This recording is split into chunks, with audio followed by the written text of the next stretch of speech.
Salut les amis et bienvenue sur l'Arena Kem où le football mérite d'être vécu. Vous m'avez tellement manqué. Le plus important c'est que j'ai pas fait exprès.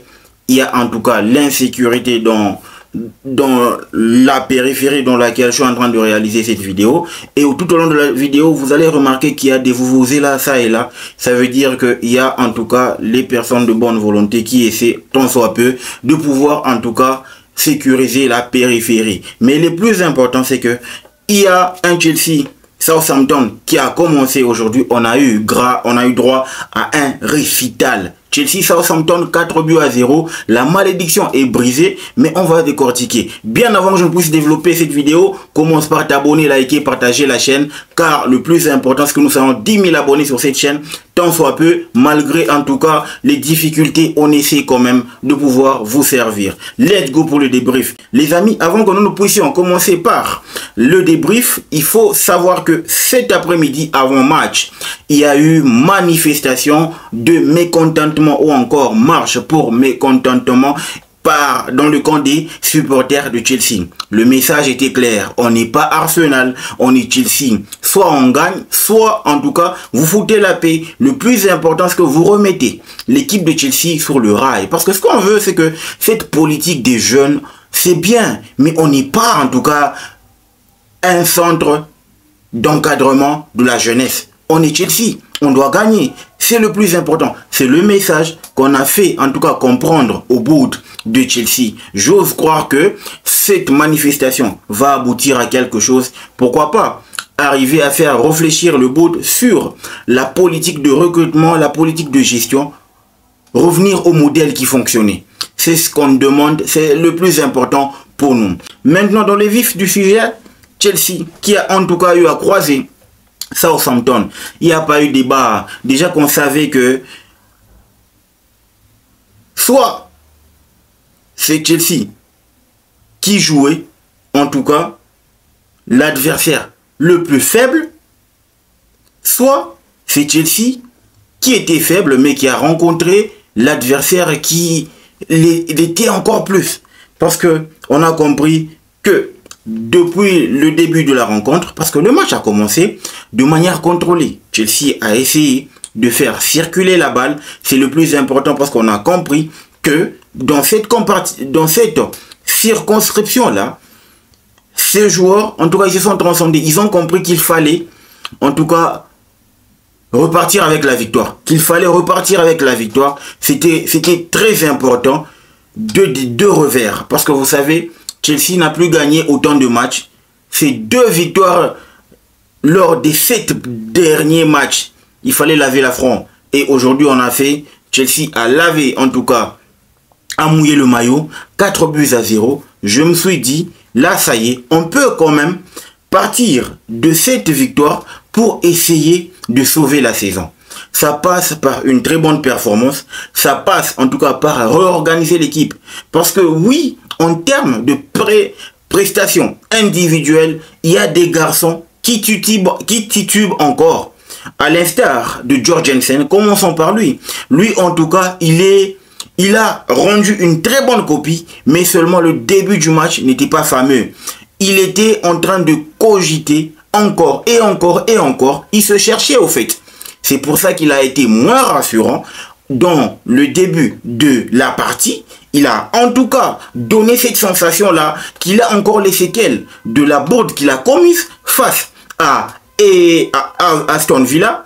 J'ose croire que vous êtes en train d'écouter les vuvuzela. Je m'excuse pour tout ça, pour ces désagréments, mais je suis obligé de vous servir. Donc les amis, vous comprenez que Jorgensen voulait en tout cas sauver. C'est à partir du moment où il réalise la parade sur le coup de tête de Paul Iheanacho, voilà, que il a commencé à prendre ses marques durant toute la partie. Et moi, ce que j'ai loué, c'est que on a vu qu'il est jamais sorti de son match, au fait. Il est jamais sorti de son match, seulement qu'il a commencé son match avec de doutes, étant donné qu'il avait les séquelles de la bourde qu'il avait commise. Cole Palmer, il a le syndrome de héros, le syndrome du sauveur. Ce qui est évident, c'est que Cole Palmer doit se libérer.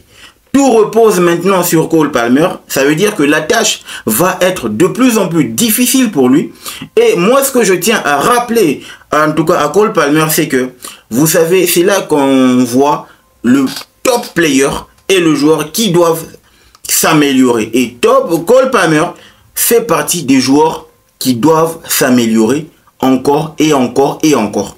Parce que vous voyez, ça fait pratiquement plus de 5 matchs que le gars ne marque pas, que le gars ne fait pas de passe décisive. Ça arrive. Et tous les joueurs doivent passer par là. Seulement qu'il doit le comprendre. Essayer, tant soit peu, de jouer pour le collectif. Parce que sur l'action, avant que nous puissions avoir droit à un récital, normalement, il aurait dû servir en concours. Mais il n'a pas fait. Il a préféré briser la malédiction. Mais ça n'a pas marché parce que notre compatriote Ramsdale s'est interposé pour, en tout cas, lui refuser qu'il puisse marquer un but. C'est ce que moi je dis. Il doit, en tout cas, s'améliorer. Moi, je pense que ça, c'est important. La tactique mise en place par Enzo Maresca, on comprend que cette fois-là, il a compris que Nkunku n'a jamais, alors ne sera jamais un attaquant de pointe. Il a essayé de le mettre sur le côté gauche. Il a donné satisfaction. Pour moi, je me dis, but plus passe décisive. C'est important.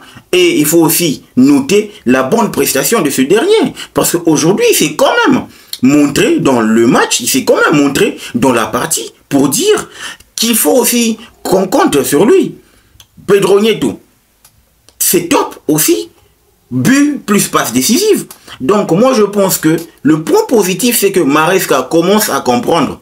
Le point positif c'est qu'il cherche à s'améliorer au travers des schémas tactiques. Mais le plus important c'est que, notez, Maresca ne changera jamais son approche. Là, il est en train de jouer avec. Il préfère avoir 3 éléments derrière et un latéral qui s'inverse pour se retrouver au milieu du terrain. C'est le rôle qui est tellement parfait, qui est tellement bien maîtrisé par Cucurella. Il maîtrise ce rôle parfaitement. On voit que Gusto essaie en tout cas de s'inverser, mais c'est pas le même rendement. C'est pas la même qualité. Cucurella maîtrise ce rôle en tout cas de fort belle manière. C'est ce que moi je me dis, c'est le plus important. Et là, au fur et à mesure que Chelsea enchaîne ce genre de performance, parce que là, c'est le point positif, c'est qu'on a gagné, on a essayé en tout cas de couper l'hémorragie. C'était important pour nous de pouvoir casser en tout cas cette malédiction, briser cette malédiction, parce que c'est pas fameux. On est Chelsea quand même. On doit enchaîner avec les victoires. On doit enchaîner avec des bons résultats. On vient de mettre en tout cas la pression sur nos concurrents, parce que au moment où je réalise cette vidéo, on est dans le top 4. Avec 2 points d'avance sur Manchester City, qui se déplace à Newcastle demain, à Tottenham demain, et Newcastle qui va jouer Liverpool demain. Donc je pense que minimum on sera top 5 demain. C'est le plus important. Minimum on sera top 5 demain. Seulement que il y a des points à améliorer. L'engagement, l'attitude, l'envie. On est toujours en mode attentif. Si vous regardez bien, on est toujours en mode attentif. Ce qu'on oublie, hein. À partir du moment où on a marqué, on oublie qu'il faut jouer. On oublie qu'il faut en tout cas fournir des efforts pour tuer le match. C'est vrai, on l'a fait. Mais l'adversité, il n'y en avait pas. En face, il n'y avait que 500 tonnes. Mais vous vous imaginez qu'on joue une équipe aussi aguerrie, une équipe aussi pointue en première ligue. Mais je pense que soit on gagne ce match avec des difficultés, soit on rentre sans clean sheet. Et ça, c'est un fait marquant. On fait un clean sheet qui était important pour rassurer plus d'un. C'est important, les amis. C'est là que moi, je trouve qu'on doit juste améliorer notre attitude, la façon d'aborder nos secondes périodes. C'est important. Maresca doit travailler. Moi, je pense que c'est juste un problème de discours. Hein. Un discours qui doit changer. Et aussi une approche aussi agressive en deuxième période. C'est ce qu'on demande. C'est ça qu'on demande avec l'équipe. Je pense que c'est ça. Seulement que l'effet qu'on soit dans le top 5, pour moi, c'est une garantie pour demain. Et c'est une garantie pour dire que on doit continuer sur cette lancée. Déjà que Le prochain match, ce sera face à l'autre adversaire qui est faible comme Southampton. On va jouer Leicester City. On doit engranger des points. Parce qu'après Southampton, je pense qu'on ira chez le rival, Arsenal. On vient de lancer une pique lors de la manifestation à Arsenal. Donc ces gars-là, ils vont pas nous pardonner. Et c'est là que Maresca doit travailler. Je suis content parce que aujourd'hui, Fofana Wesley est de retour dans le squad. Il n'a pas joué, mais en gros, il a eu la température du match. Ça faisait longtemps. Moi, je pense qu'il est de retour. Je pense qu'il va être lancé lors du match face à West Ham. Donc, les amis, c'était là le débrief sur Chelsea. Je suis de retour, mais pas trop. Vous sentez vous-même que je suis pas trop à l'aise en réalisant cette vidéo. Il y a toujours des tumultes. Je compte sur vous, sur votre soutien. N'oubliez pas de vous abonner, de liker, de partager la chaîne. Dites-moi ce que vous en pensez en commentaire. Le football mérite d'être vécu. Ciao.